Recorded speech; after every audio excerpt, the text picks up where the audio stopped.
Hello guys, welcome back to Himantu senpai. আজ আমরা দেখব ওয়ান পিসের episode 49 and episode 50। Let's begin. হ্যাঁ, আপনারা ঠিকই শুনছেন। লোকটাউনে এসে শুধু লুফি নয়, জোরো এমন একজনের মুখোমুখি হতে চলেছে যা তার অতীতকে নাড়িয়ে দেবে। তাহলে চলুন আর দেরি না করে সরাসরি আজকের এপিসোডের মধ্যে ঝাঁপিয়ে পড়া যাক। তো গল্প শুরু হয় ক্যাপ্টেন স্মোকারকে দিয়ে, যিনি বলছেন এই ছেলেটা আমাকে জিজ্ঞেস করছিল লক পোস্ট কোথায় পাওয়া যায়। আমার মনে হয় ও সেখানেই গেছে। নেভির সবাই তাকে সতর্ক করে, আপনার 100 লোক নিয়ে যান, ও আপনার জন্য অনেক বেশি ভারী হতে পারে। কিন্তু ক্যাপ্টেন স্মোকার আত্মবিশ্বাসী হয়ে বলেন, তোমরা আমাকে শেখাবে না যে আমাকে কি করতে হবে। ওরকম একটা বাচ্চার জন্য আমি একাই যথেষ্ট। এরপর আমরা দেখি অনেক মানুষ অবাক হয়ে ওপরের দিকে তাকিয়ে আছে, কারণ লুফি সেই উঁচু জায়গায় উঠে গেছে যেখানে পাইরেট কিং গল্ড ডি রজারকে এক্সিকিউট করা হয়েছিল। সবাই ফিসফিস করছে এই ছেলেটা কি করতে চাইছে। তখনই সেখানে হাজির হন ক্যাপ্টেন স্মোকার এবং লুফিকে জিজ্ঞেস করেন, শোনো, তুমি কি মাঙ্কি ডি লুফি যে আমার সাথে দেখা করেছিলে? লুফি তখন ব্যস্ততার ভান করে বলে, কথা বলার সময় নেই। ক্যাপ্টেন স্মোকার তখন বলে, তুমি সেই স্ট্র হ্যাট লুফি, তাই না? লুফি এমন ভাব করে যেন কিছুই জানে না। আমি জানি না তুমি কি বলছো। ক্যাপ্টেন স্মোকার তখন আরও দৃঢ়ভাবে বলেন, কিন্তু আমি জানি, কারণ আমি এখানকার মেরিন বেসের দায়িত্বে আছি আর আমি তোমাকে অ্যারেস্ট করতে এসেছি। লুফি হেসে ওঠে, অ্যারেস্ট করতে? সেটা তো তুমি ভুলেই যাও, কারণ পাইরেট কিংকে অ্যারেস্ট করা যায় না। ক্যাপ্টেন স্মোকার এতে ভীষণ রেগে যান। পাইরেট কিংকে নিয়ে এমন মজা? তিনি বলেন, তুমি জানো পাইরেট কিং কি জিনিস? তোমার মতো একজন পাইরেট কিং হতে পারে না। তার জন্য তোমাকে গ্র্যান্ড লাইনে যেতে হবে, আর গ্র্যান্ড লাইনে তুমি তখনই যেতে পারবে যখন তুমি আমাকে না হারিয়ে এখান থেকে বেরোতে পারবে। লুফি চ্যালেঞ্জ গ্রহণ করে, ঠিক আছে, আমি তোমাকে হারানোর জন্য প্রস্তুত। ক্যাপ্টেন স্মোকার বলেন, এসো, চেষ্টা করে দেখো। কিন্তু মজার ব্যাপার হলো, লুফি হঠাৎ করে নিচে পড়ে যায় এবং বলে, আমার পা আটকে গেছে, আমি এখন একটু ব্যস্ত, পরে কথা বলবো। স্মোকার বিরক্ত হয়ে বলেন, তোমার ডেভিল ফ্রুট পাওয়ার্স এভাবে দেখিয়ে বেড়াও না, তুমি একা নাও যার ডেভিল ফ্রুট আছে। লুফি তখন তার পা ছাড়ানোর চেষ্টা করে, আর হঠাৎ করেই সে মুক্ত হয়ে যায়। লুফি দ্রুত ক্যাপ্টেন স্মোকারকে একটা পাঞ্চ মারে, কিন্তু দেখে স্মোকার সেখানে নেই। হঠাৎ স্মোকার লুফির পেছন থেকে এসে বলেন, তুমি অনেক স্লো, এবং লুফি যে কষে একটা পাঞ্চ মারেন, সাথে একটা কিকও। লুফির ভালোই মারপিট হয়। স্মোকার তখন বলেন, আমি ভেবেছিলাম এই স্ট্র হ্যাট লুফি অনেক শক্তিশালী হবে, কিন্তু তোমার মতো একজনকে হারানোর জন্য আমার ডেভিল ফ্রুট পাওয়ার ব্যবহার করারও প্রয়োজন নেই। তুমি নিজেকে ভালো করে দেখো, একটা বান্দরের মতো অ্যাক্টিং করো আর বলছো যে পাইরেট কিং হবে? এটা তোমার স্বপ্নে হবে বাচ্চা, আর তুমি বলছো যে তুমি পাইরেট কিং হতে চাও। লুফি আবার উঠে দাঁড়িয়ে বলে, আমার এমন মজা করো না, যখন তুমি দেখবে আমি এটা করে দেখিয়েছি তখন তুমি কথা বলতে পারবে। এরপর লুফি গোমো গোমো চিৎকার করতে শুরু করে, কিন্তু সে নিজেই বুঝতে পারে না গোমো কি জিনিস।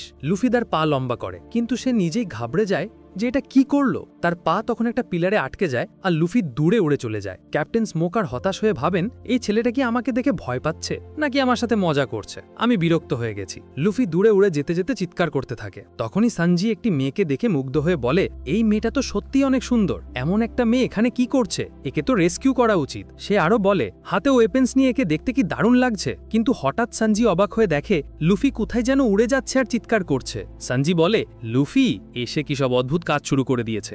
এরপর আমরা লোকটাউনের সিন দেখি। বাইরে মোজি তার লায়ন রিচির সাথে বসে আছে, যেন তারা কারোর জন্য অপেক্ষা করছে। ভেতরে বাগি এবং আলভিদা হাসাহাসি করছে। হঠাৎ সেই মেয়েটি আসে যে এখন সানজির সাথে আছে এবং বলে, আমি মাঙ্কিডি লুফিকে খুঁজে পাইনি।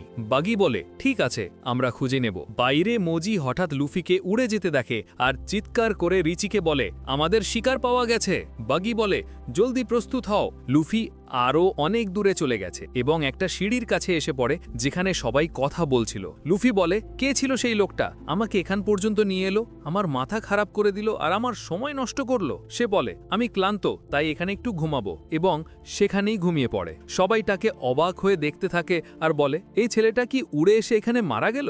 এরপর আমরা জোরোর সিন দেখি, যে তখনও সেই মেয়েটির সাথে যাচ্ছে। জোরো বলে, শোনো, আমার কাছে টাকা নেই, যদি তুমি টাকা নিতে চাও। মেয়েটি রেগে গিয়ে বলে, এক তো তুমি আমার বিশ্বাস ভঙ্গ করেছো, আর এখন বলছো টাকা নেই। তোমার মা কি অসুস্থ?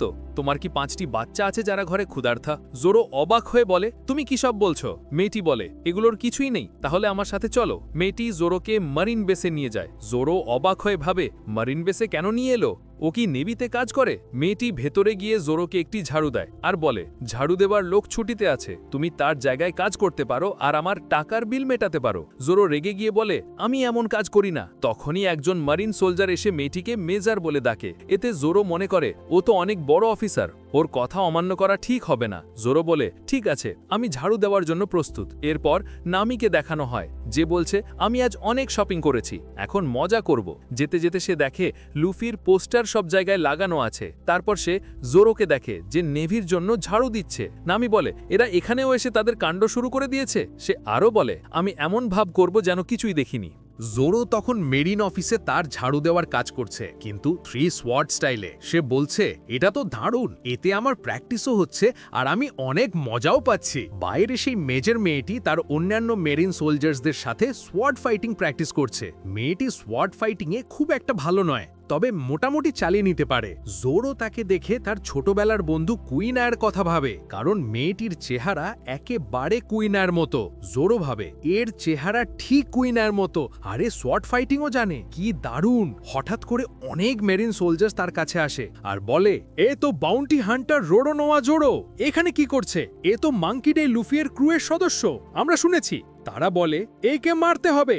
জোরো মুহূর্তের মধ্যে সবাইকে হারিয়ে দেয় আর বলে, এটা খুব খারাপ হবে যদি সবাই জেনে যায় যে আমিই জোরো, এবং সেখান থেকে চলে যায়। এরপর সবাই দেখে মেরিন সোলজার্সরা অজ্ঞান হয়ে পড়ে আছে। মেয়েটি দেখে একজন লোকের ওপর টাকা আর একটি নোট রাখা আছে। সেই নোটটি পড়ে, যেখানে লেখা আছে, এটা তোমার চশমার টাকা। মেয়েটি ভাবে, সে আমাকে টাকা দিয়ে চলে গেল, কত ভালো লোক। জোরো বাইরে যেতে যেতে বলে, আমি টাকা দিয়ে ভুল করলাম, ওগুলো আমার শেষ টাকা ছিল, আমি ওগুলো দিয়ে একটা সোয়ার্ড কিনতে পারতাম। এবং সে আবার সেই মেয়েটিকে দেখতে পায়। এরপর আমরা সোয়ার্ড শপের সিন দেখি, যেখানে জোরো প্রবেশ করে। ঢুকেই সে দোকানদারকে জিজ্ঞেস করে, আপনার কাছে সোয়ার্ড পাওয়া যাবে? দোকানদার বলে, হ্যাঁ, সব ধরনের সোয়ার্ড এখানে পাবেন। জোরো দোকানদারকে বলে, আমার কাছে এতটুকুই টাকা আছে, এর মধ্যে একটা ভালো সোয়ার্ড দেখান। দোকানদার অবাক হয়ে বলে, আপনি মজা করছেন, এত টাকায় দুটো সোয়ার্ড? জোরো বলে, আমার কাছে এতটুকুই টাকা আছে, আর সোয়ার্ডের জন্য আমি যে কোনো কিছু করতে রাজি। দোকানদার অস্বীকার করে বলে, এতে হবে না। হঠাৎ দোকানদার জোরোর হাতে একটা খুব অদ্ভুত সোয়ার্ড দেখে, আর সেটা দেখে ভীষণ অবাক হয়ে যায়, যেন সে একটা খুব বড় জিনিস দেখেছে। সে বলে, এই লোকটার কাছে এমন সোয়ার্ড কি করছে?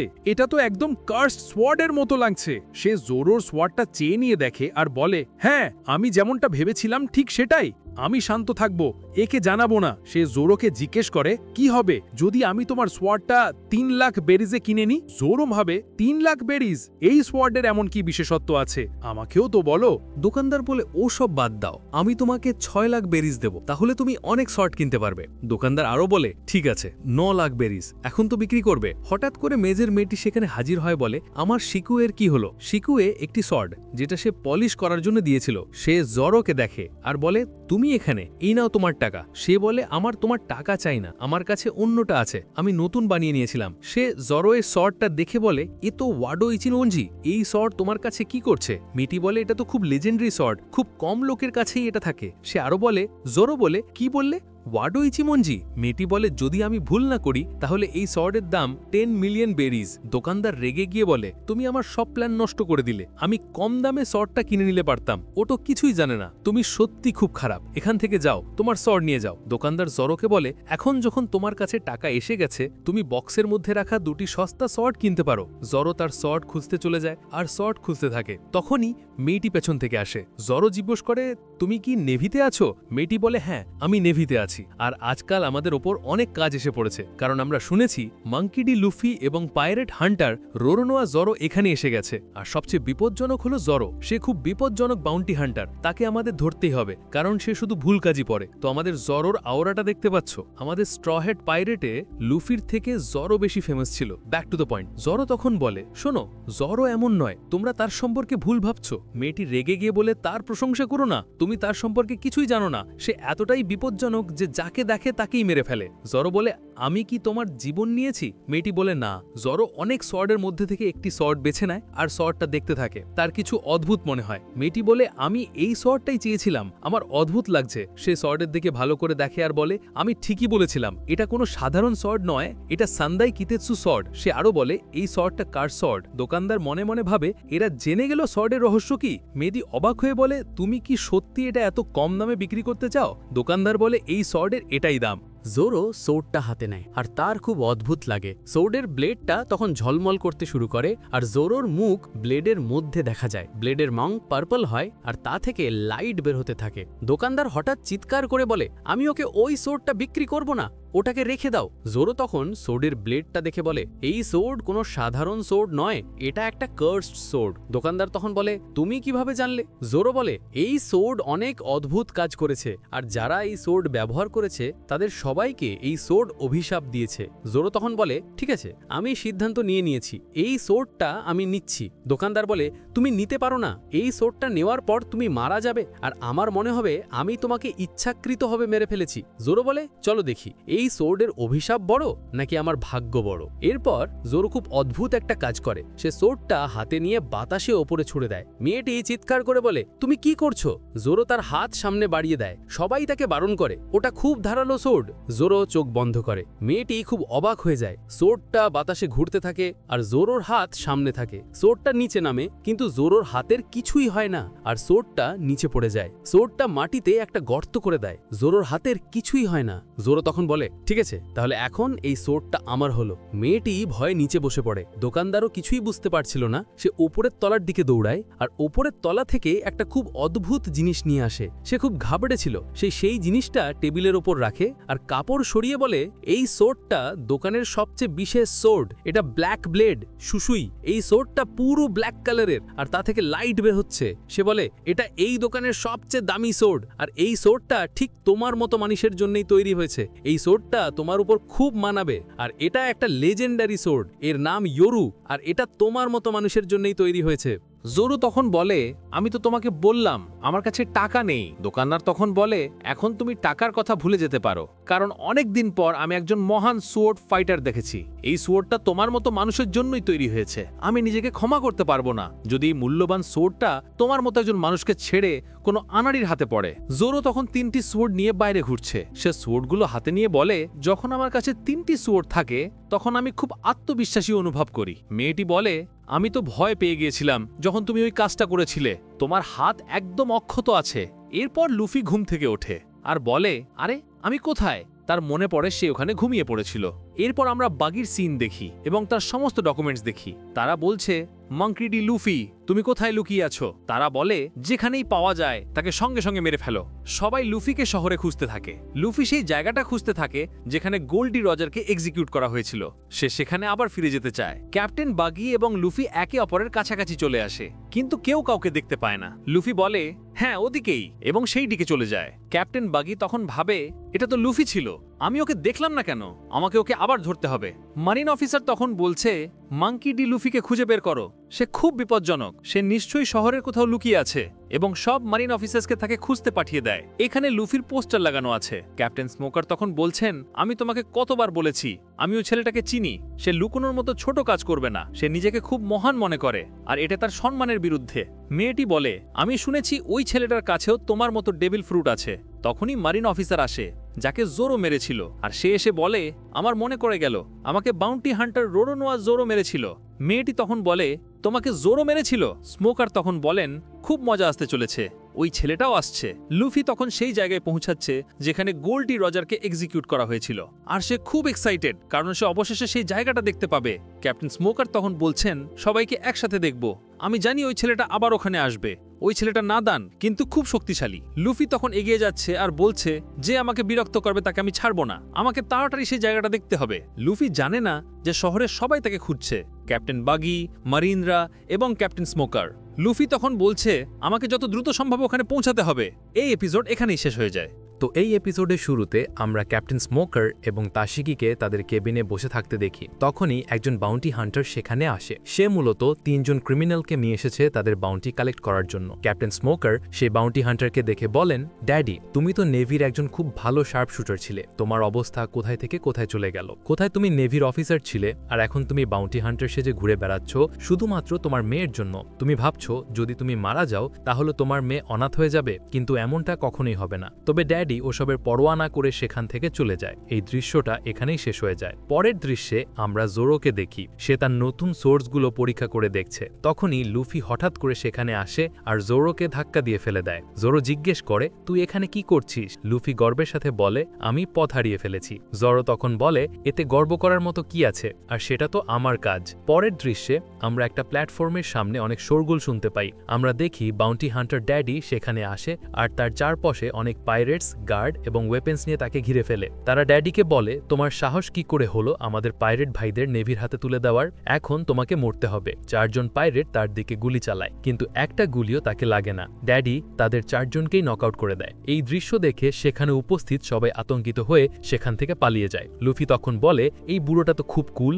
পরের দৃশ্যে আমরা উসবকে দেখি। সে গগলস কেনার জন্য একটা দোকানে যায়, কিন্তু গগলসগুলো তার পছন্দ হয় না। সে তার জমানো টাকা আনার জন্য যায়। সেই সময় একটি ছোট্ট মেয়ে আসে। এরপর উসব সেই দোকানে আবার যায় এবং দোকানদারকে বলে, এই গগলসগুলো আমার চাই, আমি এগুলো কিনবই, এগুলো আমার জীবনের শেষ গগলস। সে আরও বলে, যদি তুমি আমাকে বেশি জ্বালাও তাহলে আমার একটা বন্ধু আছে যার নাম লুফি, সে তোমাকে মেরে ফেলবে। তবে দোকানদার এতে ভয় পায় না। উসব তখন তার পরিচয় দিতে শুরু করে। সে বলে, আমি স্ট্রহ্যাট পাইরেটসের একজন সদস্য, ক্যাপ্টেন লুফি। আমি অ্যালবাইডা পাইরেটসকেও হারিয়েছি, আর আমার মাথার উপর 30 মিলিয়ন বেরিজের বাউন্টি আছে। এখন বুঝতে পারছো আমি কতটা বিপজ্জনক? কিন্তু এত কিছুর পরেও সেই মেয়েটি ভয় পায় না। মেয়েটি পাপা বলে সেখান থেকে চলে যায়, আর তার পেছনে তার বাবা থাকে। তার বাবা আসলে সেই বাউন্টি হান্টার ড্যাডি, যে আগে নেভিতে কাজ করত, এবং সে একজন খুব বিপজ্জনক লোক। এরপর সেই মেয়েটি তার বাবাকে গগলসগুলো উপহার হিসেবে দেয় এবং বলে হ্যাপি বার্থডে। ড্যাডি এতে খুব খুশি হয়। এরপর ড্যাডি উসবকে থামতে বলে। উসব তখন ভয় পেয়ে যায় এবং বলে, ঠিক আছে, গগলসগুলো তুমি রেখে দাও, এবং সে সেখান থেকে চলে যেতে থাকে। কিন্তু ড্যাডি তাকে থামিয়ে দেয় এবং বলে, দাঁড়া, তুই বললি তোর 30 মিলিয়ন বেরিজের বাউন্টি আছে?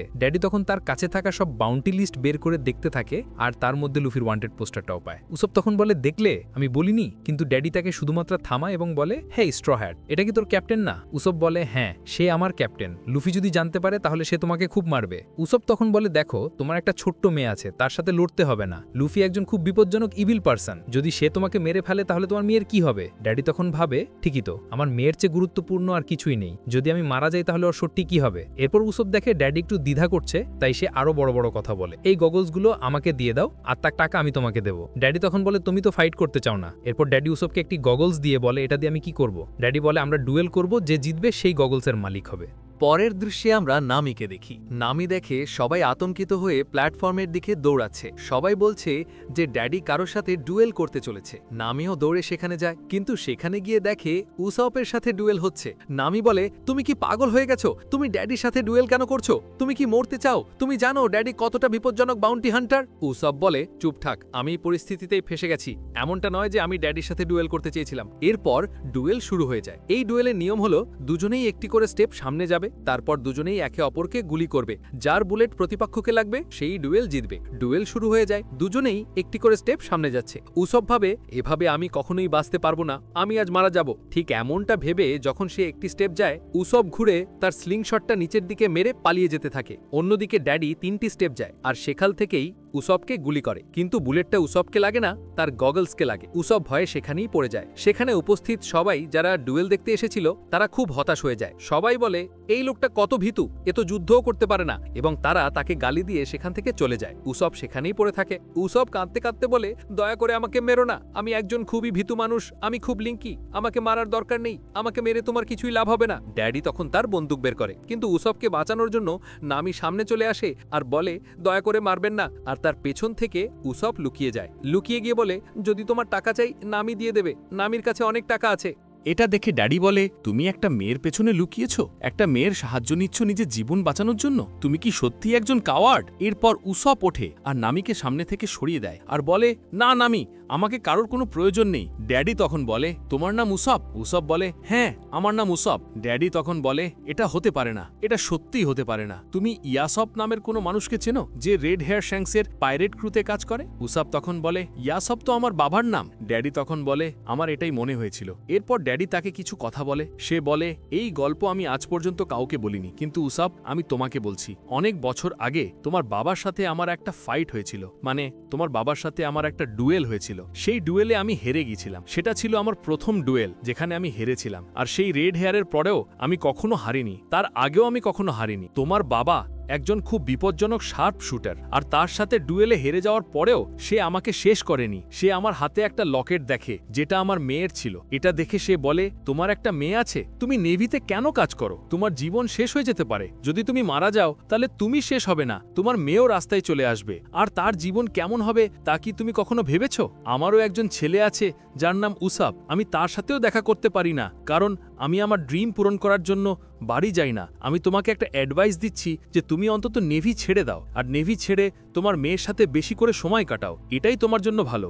এটা বলার পর উসব চুপ হয়ে যায় আর ড্যাডি তাকে শেষ করে না। এই দৃশ্যটা এখানেই শেষ হয়ে যায়। নামি তখন বলে, আমার মনে হলো নেভির একজন বাউন্টি হান্টার কিভাবে পাইরেটে পরিণত হলো। এরপর নামি উসবকে বলে, কিন্তু সে তোমাকে হারিয়ে দিয়েছে। এরপর উসব খুব কাঁদতে থাকে আর বলে, এটা আমার জন্য খুব সহজ যে আমি আমার বাবাকে হারাবো। সে আরো বলে, আমার বাবা একজন খুব শক্তিশালী শার্প শুটার। সে রেড হেয়ার্ড শ্যাংসের পাইরেট ক্রুয়ে কাজ করে। সে অনেক বড় বড় অ্যাডভেঞ্চার করেছে। সে একজন বীর। নামি তখন বলে, কিন্তু তোমার বাবা তো তোমাকে এই গল্পটা বলেনি। উসব বলে, আমার বাবা আমাকে এই গল্পটা কখনো বলেনি। সে সবসময় চুপ থাকে। সে কাউকে তার এই স্টোরিটা বাড়াতে দেয় না। নামি তখন বলে, আর তুমিও তার মতো হতে চাও? উসব তখন বলে, আমি জানি না আমার বাবা এখন কোথায় আছে, কিন্তু তোমার মতো একজন ব্রেভ ফাদার তুমি কোথাও পাবে না। আর আমি খুব জেলাস।